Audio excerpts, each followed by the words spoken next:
نحمده ونصلي على رسوله الكريم اما بعد اعوذ باللہ من الشیطان الرجیم بسم اللہ الرحمن الرحیم قل هل يستوي الذين يعلمون والذين لا يعلمون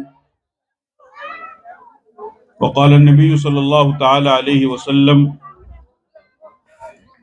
ما نحل والد ولدا من نحل افضل من ادب حسن او كما قال عليه الصلاة والسلام۔ اسٹیج پر تشریف فرما معزز علماء کرام،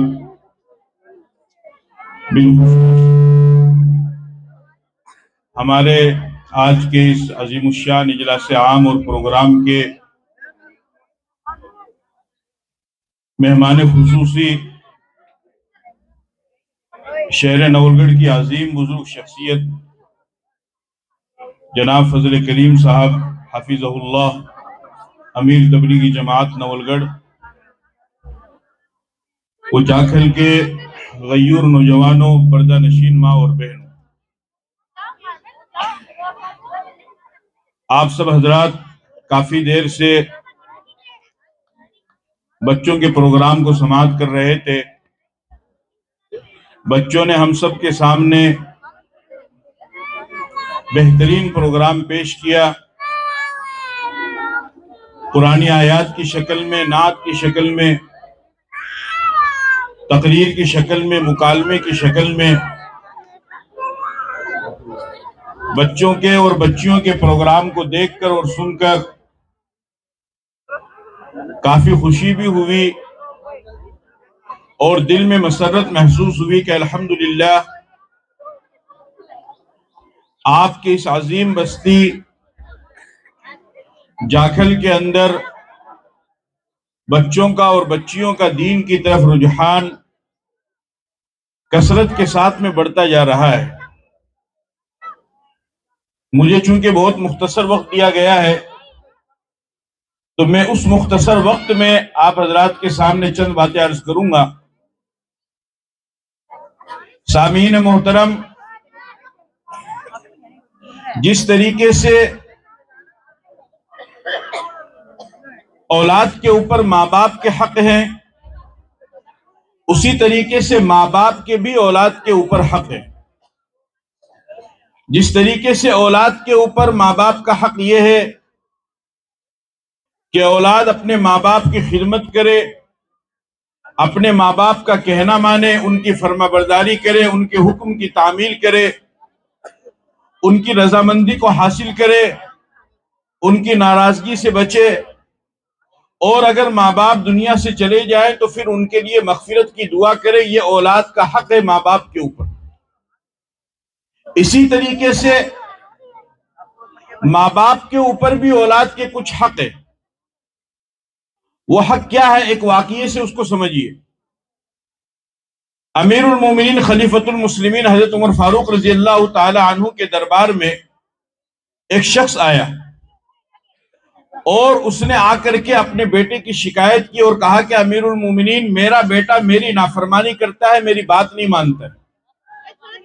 آپ اس کو بلائیں،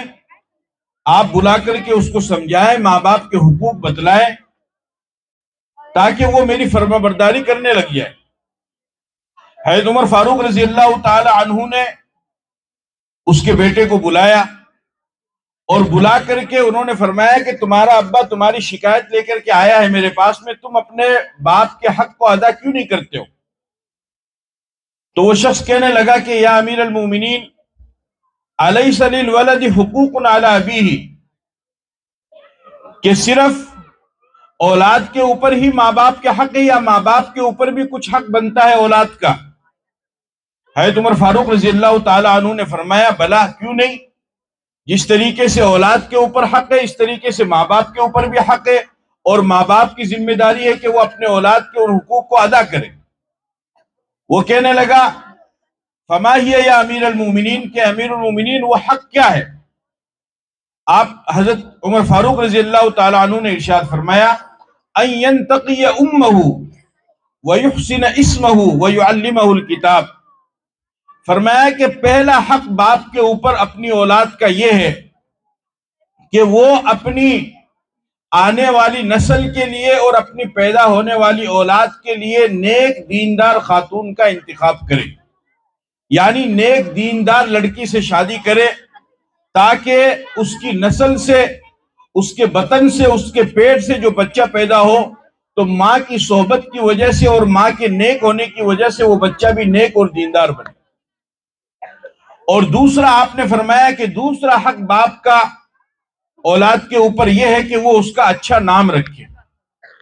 اور تیسرا آپ نے فرمایا کہ تیسرا حق یہ ہے کہ باپ اپنی اولاد کو اچھی دینی تعلیم دے، قرآن کریم کی اسے تعلیم دے۔ وہ بیٹا کہنے لگا یا امیر المومنین،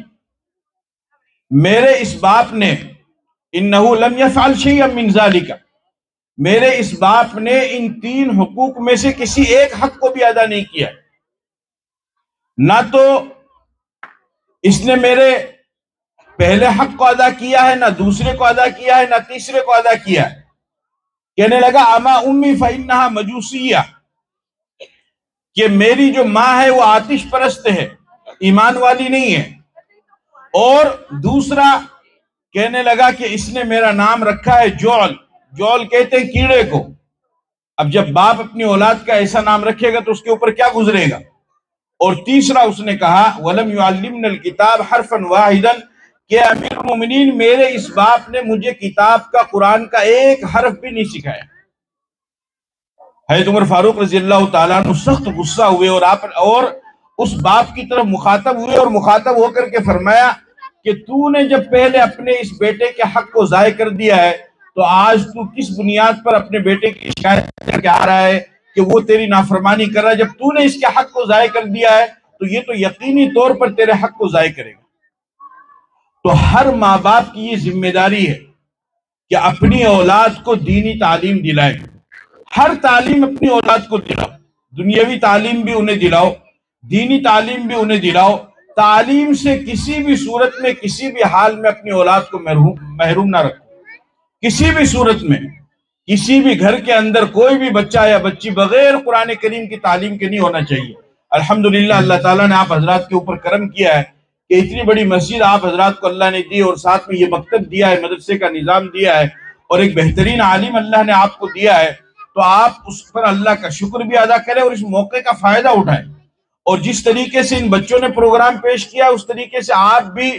اپنے بچوں کے پروگرام کو اس طریقے سے پیش کروائیں۔ آج بڑی ہی تکلیف کے ساتھ اور درد دل کے ساتھ یہ بات کہنی پڑتی ہے کہ یہیں پر اگر کوئی دنیاوی پروگرام ہوتا یا کسی اور شادی بیاہ کا پروگرام ہوتا تو ہر گھر میں سے ایک نہ ایک فرد یہاں پر موجود ہوتا اور سب آتے، سب شریک ہوتے، دل چاہے یا نہ چاہے، من چاہے یا نہ چاہے، اس کے باوجود بھی اپنے دل پر پتھر رکھ کر کے آخر تک سب لوگ شریک ہوتے۔ لیکن کتنے افسوس کی بات ہے کہ دین کی بنیاد پر جو پروگرام منعقد کیا گیا ہے اور ہمارے ہی بچے اس میں پڑھنے والے ہیں، ہمارے ہی بچے اس میں پروگرام پیش کرنے والے ہیں۔ پوتی یہاں پر پروگرام پیش کر رہی ہے اور دادا غائب ہے، بیٹی یہاں پروگرام پیش کر رہی ہے اور باپ غائب ہے، بہن یہاں پروگرام پیش کر رہی ہے اور بھائی غائب ہے۔ بتاؤ اس سے زیادہ غفلت اور اس سے زیادہ عدم دلچسپی اور بے حسی اور کچھ نہیں ہو سکتی ہے۔ لہذا جب آپ بچوں کی حوصلہ افزائی کریں گے، جب آپ بچوں کا تعاون کریں گے، اور یہ کوئی روزانہ کا کام تو ہے نہیں بلکہ سال میں صرف ایک مرتبہ یہ موقع لگتا ہے، ایسا نہیں کہ ہر مہینہ یا 2 مہینے سے پروگرام ہوتے رہتے، سال میں صرف ایک مرتبہ یہ موقع لگتا ہے 2-3 مہینے کے لیے۔ تو اس لیے آپ حضرات سے میں درخواست کروں گا کہ جب بھی ایسے کوئی پروگرام ہو، یا آپ ہی کے بچوں کے پروگرام ہیں، آپ ہی کے بچیوں کے پروگرام ہیں، لہذا جب کبھی بھی ایسے پروگرام ہو اپنے وقت کو فارغ کرو اور پورے جاکھل کے اندر ایک فضا بناؤ، ایک ماحول بناؤ اور دعوت چلاؤ اس بات کی کہ بھئی کل کے دن ہمارے بچوں کا پروگرام ہے، ہم اپنے سارے کاموں کو آگے پیچھے کر دیں گے اور اپنے کاموں کو چھوڑ دیں گے لیکن اس پروگرام میں شرکت کریں گے۔ اگر آپ کے تعاون سے، آپ کی حوصلہ افزائی سے، آپ کے تعاون سے اگر کوئی ایک بچہ بھی کامیاب ہو جاتا ہے اور وہ آگے بڑھتا ہے اور وہ ترقی کی راہ کی طرف جاتا ہے اور وہ اپنی تعلیم کو مکمل رکھتا ہے تو یاد رکھو اس میں آپ کی بہت بڑی کامیابی ہونے والی ہے۔ مسلمانوں، قرآن کریم سے اپنے رشتے کو مضبوط کرو۔ رات کو نولگڑھ کے اندر ایک پروگرام ہوا، اس میں دارالعلوم دیوبند سے حضرت مولانا قاری شفیق الرحمان صاحب دامت برکاتہم تشریف لائے۔ وہ فرمانے لگے کہ میں نے اپنی زندگی کے 63 سال مکمل کر دیے ہیں، اب میری زندگی ڈھلان کی طرف جا رہی ہے، اوپر کی طرف نہیں جا رہی ہے، قبر کی طرف جا رہی ہے۔ ہم تو جا رہے ہیں، لیکن انہوں نے نوجوانوں سے یہ نصیحت کی کہ نوجوانوں تم قرآن کریم کو مضبوطی سے پکڑ کر کے رکھو، اور فرمایا کہ قرآن کریم سے دوستی کرو۔ رات کو جب سو تو قرآن پڑھتے ہوئے سو، اور صبح جب اٹھو تو قرآن کریم کی تلاوت کرتے ہوئے اٹھو، تو پھر یہ قرآن اخیر وقت تک آپ کا ساتھ دے گا اور آپ کو ساتھ لے کر کے جنت میں جائے گا۔ فرمانے لگے کہ امام عاصم کوفی رحمۃ اللہ علیہ بڑے قاری گزرے ہیں، رات دن قرآن کریم کی تلاوت میں مشغول رہتے تھے۔ جب اخیر وقت آیا تو اس آیت پر پہنچے، ثم ردوا الی اللہ مولاہم الحق، اس آیت کی تلاوت کرتے رہے اور تلاوت کرتے کرتے یوں ہی قرآن کریم کی تلاوت کرتے کرتے وہ دنیا سے چلے گئے۔ اور فرمایا کہ جب انسان کو قبر کے اندر دفن کر دیا جاتا ہے، اس کے پاس فرشتے آتے ہیں اس کا حساب کتاب کرنے کے لیے، تو اس کے سر کی طرف آتے ہیں تو ایک خوبصورت نوجوان ان کو پیچھے ہٹا دیتا ہے، پھر وہ فرشتے اس کا حساب کتاب لینے کے لیے پاؤں کی طرف آتے ہیں، وہ اس کو وہاں سے ہٹا دیتا ہے، پھر دائیں طرف آتے ہیں، پھر بائیں طرف آتے ہیں، جس طرف سے بھی وہ فرشتے اس کا حساب کتاب لینے کے لیے آتے ہیں وہ دھکا دے کر کے ان کو سائڈ کر دیتا ہے۔ وہ کہتا ہے کہ بھائی آخر اور تو کیوں آیا ہے؟ تو وہ بتاتا ہے کہ میں تیرا وہ قرآن ہوں جس کی تو تلاوت کیا کرتا تھا، اور اتنا ہی نہیں، میدان محشر میں اللہ سے سفارش کروا کے پھر یہ قرآن اپنے پڑھنے والے کو جنت میں لے کر کے جائے گا۔ تو اس وجہ سے یہ بہت ہی قیمتی موقع ہے، آگے رمضان کا بابرکت مہینہ بھی آ رہا ہے، قرآن کریم کی کثرت کے ساتھ بھی تلاوت کریں۔ اور آخری بات میں یہ عرض کر رہا ہوں کہ جو بزرگ ہے وہ بھی پڑھ سکتے ہیں، پڑھنے میں تو کوئی حرج نہیں ہے، پڑھنے کی کوئی عمر نہیں ہوتی ہے۔ ابھی ہمارے راجستھان کے ہی ڈاکٹر عبد الخالق صاحب ہیں، 65 سال کی عمر، اس سال دارالعلوم وقف دیوبند سے انہوں نے علم دین کی فراغت حاصل کی ہے، عالم دین بنے، اور بہت زبردست ڈاکٹر ہے۔ نہ جانے کتنے آپریشن انہوں نے کیے ہیں، لیکن دل کے اندر ایک لگن پیدا ہوئی، علم دین کو حاصل کرنا شروع کیا، اور اس سال 65 سال کی عمر میں دارالعلوم دیوبند سے انہوں نے فراغت حاصل کی اور وہ عالم دین بنے۔ تو میں آپ سے یہ عرض کر رہا ہوں کہ اولاً تو آپ خود قرآن کریم کو سیکھیں، اس کو پڑھیں، اس کی تلاوت کریں۔ جو نوجوان ہیں وہ بھی سیکھیں، سیکھنے میں کوئی شرم کی بات نہیں ہے، علم حاصل کرنے میں کوئی شرم کی بات نہیں ہے۔ اور اگر آپ یہ نہیں کر سکے تو یاد رکھو میری بات کو کہ ہر انسان کے پاس اس کی اولاد، ہر باپ کے پاس آپ کی اولاد آپ کے پاس ایک متبادل ہے، ایک اس کا مقابل ہے، آپ کے پاس ایک چانس، ایک آپشن ہے۔ لہذا ہر وہ چیز کے جس کو آپ نہیں حاصل کر سکے، اور ہر وہ علم جس کو آپ نہیں حاصل کر سکے، ہر وہ ہنر جس کو آپ نہیں حاصل کر سکے، آپ کے پاس اولاد کی شکل میں اللہ نے آپ کو ایک موقع دیا ہے، اللہ نے متبادل دیا ہے۔ لہذا ہر وہ علم جس سے آپ محروم رہ گئے، اپنی اولاد کو محروم نہ رکھو۔ ہر وہ ہنر جس سے آپ محروم رہ گئے، اپنی اولاد کو محروم نہ رکھو۔ ہر وہ تعلیم جس سے آپ محروم رہ گئے، کم از کم اپنی اولاد کو محروم نہ رکھو۔ یہ ارادہ کر کے جاؤ، یہ عزم کر کے جاؤ کہ انشاءاللہ ہر گھر کے اندر ہم اپنے گھر کے تمام بچوں کو اور بچیوں کو قرآن کریم کی تعلیم دلائیں گے۔ اور یہ جو پروگرام ہوا ماشاءاللہ کافی خوشی ہوئی، اساتذہ کی محنت بھی قابل تعریف بھی ہے، قابل دید ہے، استادوں نے اچھی محنت کی ہے۔ یہ بچے جو کل تک اپنی زبانوں سے گالیاں دینے والے تھے، اپنی زبانوں سے گانے گانے والے تھے، اپنی زبانوں سے غلط باتیں بولنے والے تھے، آج الحمدللہ دینی تعلیم کی برکت سے یہی بچے کلمہ پڑھنے والے بن رہے ہیں، قرآن پڑھنے والے بن رہے ہیں، تقریر کرنے والے بن رہے ہیں، اور نعت پڑھنے والے بن رہے ہیں، اللہ کی اور اللہ کے نبی کی تعریف کرنے والے بن رہے ہیں۔ جاکھل والوں یاد رکھو، اس سے زیادہ خوش نصیبی اور خوش قسمتی اور تمہارے لیے اس سے زیادہ فخر کی کوئی دوسری بات نہیں ہو سکتی ہے کہ بچے تہذیب سیکھ رہے ہیں، تمدن سیکھ رہے ہیں، اپنے ماں باپ کا ادب کرنا سیکھ رہے ہیں، خدمت کرنا سیکھ رہے ہیں، بڑوں کا ادب کرنا سیکھ رہے ہیں، اور یہی زندگی کا انسانیت کا مقصد ہے، اور یہی اسلام کی تعلیم ہے۔ اللہ تعالیٰ مجھے اور آپ کو عمل کی توفیق عطا فرمائے۔ وآخر دعوانا الحمدللہ رب العالمین۔